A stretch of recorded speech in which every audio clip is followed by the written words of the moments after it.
The public houses of Barsoom, I have found, vary but little. There is no privacy for other than married couples. Men without their wives are escorted to a large chamber, the floor of which is usually of white marble or heavy glass, kept scrupulously clean. Here are many small, raised platforms for the guest's sleeping silks and furs, and if he have none of his own clean, fresh ones are furnished at a nominal charge. Once a man's belongings have been deposited upon one of these platforms, he is a guest of the house, and that platform his own until he leaves. No one will disturb or molest his belongings, as there are no thieves upon Mars. As assassination is the one thing to be feared, the proprietors of the hostelries furnish armed guards, who pace back and forth through the sleeping rooms day and night. The number of guards and gorgeousness of their trappings quite usually denote the status of the hotel. No meals are served in these houses, but generally a public eating place adjoins them. Baths are connected with the sleeping chambers, and each guest is required to bathe daily or depart from the hotel. Usually on a second or third floor there is a large sleeping room for single women guests, but its appointments do not vary materially from the chamber occupied by men. The guards who watch the women remain in the corridor outside the sleeping chamber, while female slaves pace back and forth among the sleepers within, ready to notify the warriors should their presence be required. I was surprised to note that all the guards with the hotel at which we stopped were red men, and on inquiring of one of them I learned that they were slaves purchased by the proprietors of the hotels from the government. The man whose post was past my sleeping platform had been commander of the navy of a great Martian nation, but fate had carried his flagship across the ice barrier within the radius of power of the magnetic shaft, and now for many tedious years he had been a slave of the yellow men. He told me that princes, Jeds, and even Jedaks of the outer world, were among the menials who served the yellow race, but when I asked him if he had heard of the fate of Mors Kajak or Tardos Mors he shook his head, saying that he never had heard of their being prisoners here, though he was very familiar with the reputations and fame they bore in the outer world. Neither had he heard any rumor of the coming of the father of Thurns and the black dater of the firstborn, but he hastened to explain that he knew little of what took place within the palace. I could see that he wondered not a little that a yellow man should be so inquisitive about certain red prisoners from beyond the ice barrier, and that I should be so ignorant of customs and conditions among my own race. In fact, I had forgotten my disguise upon discovering a red man pacing before my sleeping platform, but his growing expression of surprise warned me in time, for I had no mind to reveal my identity to any unless some good could come of it, and I did not see how this poor fellow could serve me yet, though I had it in my mind that later I might be the means of serving him and all the other thousands of prisoners who do the bidding of their stern masters in Kadabra. Thuban Din and I discussed our plans as we sat together among our sleeping silks and furs that night in the midst of the hundreds of yellow men who occupied the apartment with us. We spoke in low whispers, but, as that is only what courtesy demands in a public sleeping place, we roused no suspicion. At last, determining that all must be but idle speculation until after we had had a chance to explore the city and attempt to put into execution the plan Talu had suggested, we bade each other good night and turned to sleep. After breakfasting the following morning we set out to see Kadabra, and as, through the generosity of the Prince of Marantina, we were well supplied with the funds current in ochre, we purchased a handsome ground flyer. Having learned to drive them while in Marantina, we spent a delightful and profitable day exploring the city, and late in the afternoon at the hour Talu told us we would find government officials in their offices, we stopped before a magnificent building on the plaza opposite the royal grounds and the palace. Here we walked boldly and past the armed guard at the door, to be met by a red slave within who asked our wishes.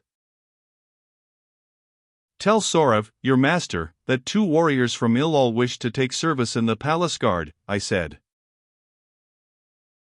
Sorav, Talu had told us, was the commander of the forces of the palace, and his men from the further cities of Ochre and especially Ilal were less likely to be tainted with the germ of intrigue which had for years infected the household of Silensis Oll. He was sure that we would be welcomed and few questions asked us. He had primed us with such general information as he thought would be necessary for us to pass muster before Sorav, after which we would have to undergo a further examination before Silensis Oll that he might determine our physical fitness and our ability as warriors.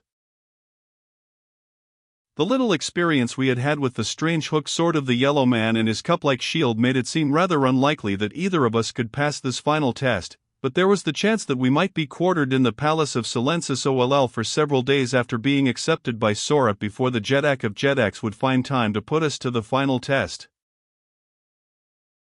After a wait of several minutes in an antechamber, we were summoned into the private office of Sorav, where we were courteously greeted by this ferocious-appearing, black-bearded officer. He asked us our names and stations in our own city, and having received replies that were evidently satisfactory to him, he put certain questions to us that Tallow had foreseen and prepared us for. The interview could not have lasted over 10 minutes when Sorav summoned an aide whom he instructed to record us properly, and then escort us to the quarters in the palace which are set aside for aspirants to membership in the palace guard. The aide took us to his own office first, where he measured and weighed and photographed us simultaneously with a machine ingeniously devised for that purpose, 5 copies being instantly reproduced in 5 different offices of the government, 2 of which are located in other cities miles distant. Then he led us through the palace grounds to the main guardroom of the palace, there turning us over to the officer in charge. This individual again questioned us briefly, and finally dispatched a soldier to guide us to our quarters. These we found located upon the 2nd floor of the palace in a semi-detached tower at the rear of the edifice. When we asked our guide why we were quartered so far from the guardroom, he replied that the custom of the older members of the guard of picking quarrels with aspirants to try their mettle had resulted in so many deaths that it was found difficult to maintain the guard at its full strength while this custom prevailed. Silensis Oll had, therefore, set apart these quarters for aspirants, and here they were securely locked against the danger of attack by members of the guard. This unwelcome information put a sudden check to all our well-laid plans, for it meant that we should virtually be prisoners in the palace of Silensis Oll until the time that he should see fit to give us the final examination for efficiency. As it was this interval upon which we had banked to accomplish so much in our search for Djathoris and Thuvia of Tarth, our chagrin was unbounded when we heard the great lock click behind our guide as he had quitted us after ushering us into the chambers we were to occupy. With a wry face I turned to Thuvan Din. My companion but shook his head disconsolately and walked to one of the windows upon the far side of the apartment. Scarcely had he gazed beyond them than he called to me in a tone of suppressed excitement and surprise.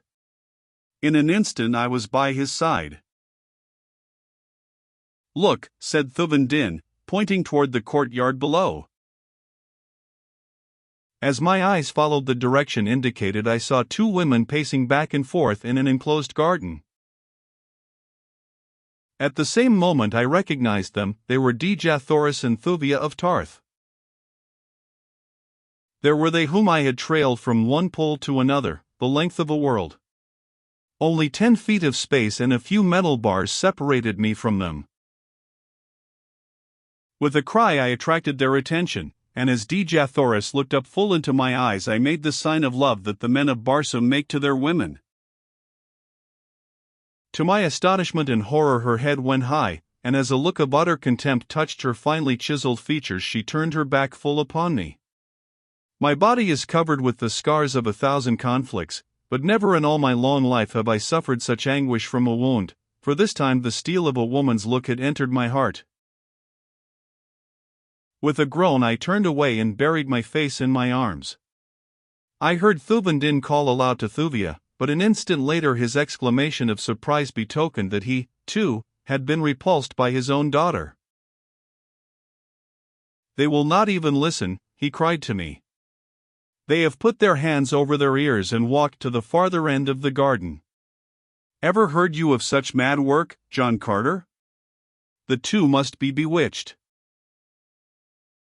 Presently I mustered the courage to return to the window, for even though she spurned me I loved her, and could not keep my eyes from feasting upon her divine face and figure, but when she saw me looking she again turned away.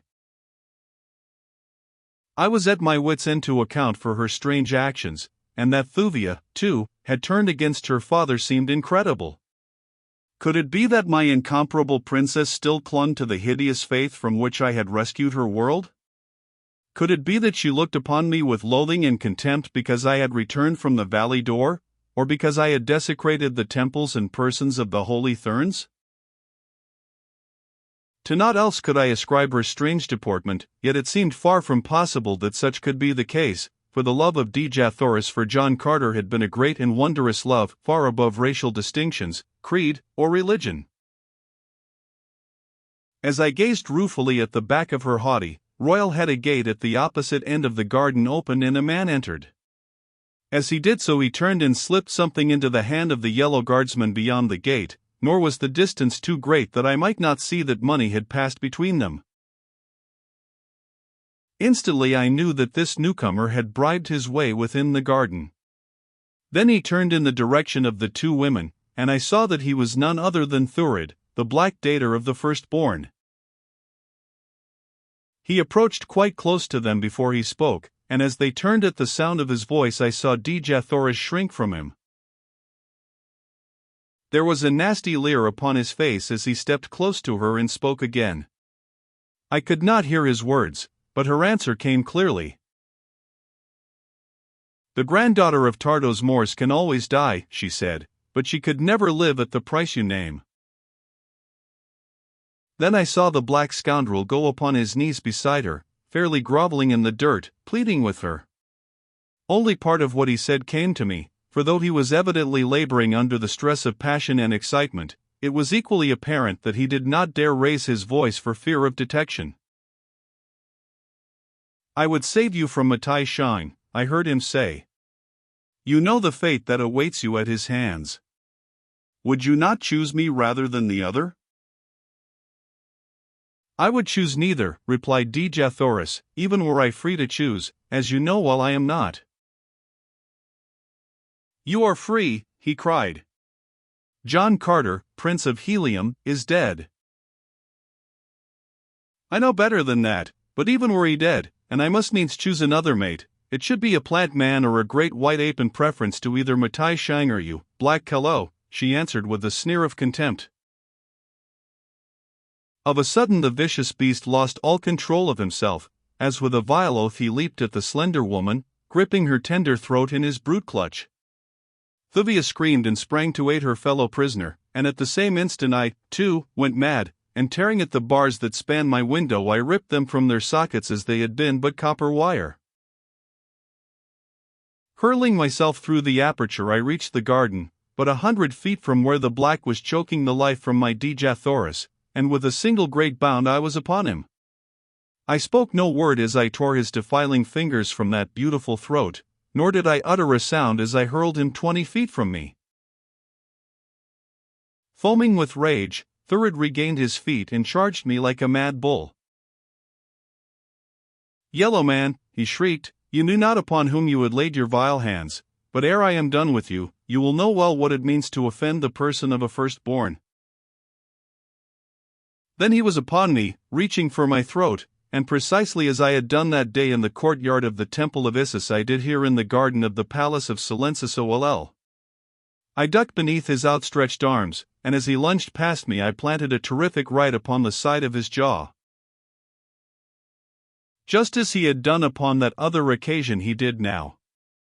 Like a top he spun round, his knees gave beneath him, and he crumpled to the ground at my feet. Then I heard a voice behind me. It was the deep voice of authority that marks the ruler of men, and when I turned to face the resplendent figure of a giant yellow man I did not need to ask to know that it was Silencio. At his right stood Matai Shine, and behind them a score of guardsmen. "Who are you?" he cried, "and what means this intrusion within the precincts of the women's garden? I do not recall your face. How came you here?" But for his last words I should have forgotten my disguise entirely and told him outright that I was John Carter, Prince of Helium, but his question recalled me to myself. I pointed to the dislodged bars of the window above. I am an aspirant to membership in the Palace Guard, I said, and from yonder window in the tower where I was confined awaiting the final test for fitness I saw this brute attack this woman. I could not stand idly by, O Jeddak, and see this thing done within the very palace grounds, and yet feel that I was fit to serve and guard your royal person. I had evidently made an impression upon the ruler of Ochre by my fair words, and when he had turned to Dejathoris and Thuvia of Tarth, and both had corroborated my statements, it began to look pretty dark for Thurid. I saw the ugly gleam in Matai Shan's evil eyes as Dejathoris narrated all that had passed between Thurid and herself, and when she came to that part which dealt with my interference with the data of the firstborn, her gratitude was quite apparent, though I could see by her eyes that something puzzled her strangely. I did not wonder at her attitude toward me while others were present, but that she should have denied me while she and Thuvia were the only occupants of the garden still cut me sorely. As the examination proceeded, I cast a glance at Thurid and startled him, looking wide-eyed and wonderingly at me, and then of a sudden he laughed full in my face. A moment later Silensis Oll turned toward the Black. "What have you to say in explanation of these charges?" he asked in a deep and terrible voice. "Dare you aspire to one whom the father of Thurns has chosen, one who might even be a fit mate for the Jeddak of Jeddaks himself?" And then the black-bearded tyrant turned and cast a sudden greedy look upon Dejathoris, as though with the words a new thought and a new desire had sprung up within his mind and breast. Thurid had been about to reply and, with a malicious grin upon his face, was pointing an accusing finger at me, when Silensis Oll's words and the expression of his face cut him short. A cunning look crept into his eyes, and I knew from the expression of his face that his next words were not the ones he had intended to speak. "O mightiest of Jeddaks," he said, "the man and the women do not speak the truth. The fellow had come into the garden to assist them to escape. I was beyond and overheard their conversation, and when I entered, the woman screamed and the man sprang upon me and would have killed me. What know you of this man? He is a stranger to you, and I dare say that you will find him an enemy and a spy. Let him be put on trial, Silensis Oll, rather than your friend and guest, Thurid, dater of the firstborn." Silensis Oll looked puzzled. He turned again and looked upon Dejathoris, and then Thurid stepped quite close to him and whispered something in his ear, what, I know not. Presently the yellow ruler turned to one of his officers. "See that this man be securely confined until we have time to go deeper into this affair," he commanded, "and as bars alone seem inadequate to restrain him, let chains be added." Then he turned and left the garden, taking Dejathoris with him, his hand upon her shoulder. Thurid and Matai Shan went also, and as they reached the gateway the Black turned and laughed again aloud in my face. What could be the meaning of his sudden change toward me? Could he suspect my true identity? It must be that, and the thing that had betrayed me was the trick and blow that had laid him low for the second time. As the guards dragged me away my heart was very sad and bitter indeed, for now to the two relentless enemies that had hounded her for so long another and a more powerful one had been added, for I would have been but a fool had I not recognized the sudden love for Dejathoris that had just been born in the terrible breast of Silensis Oll, Jeddak of Jeddaks, ruler of Ochre.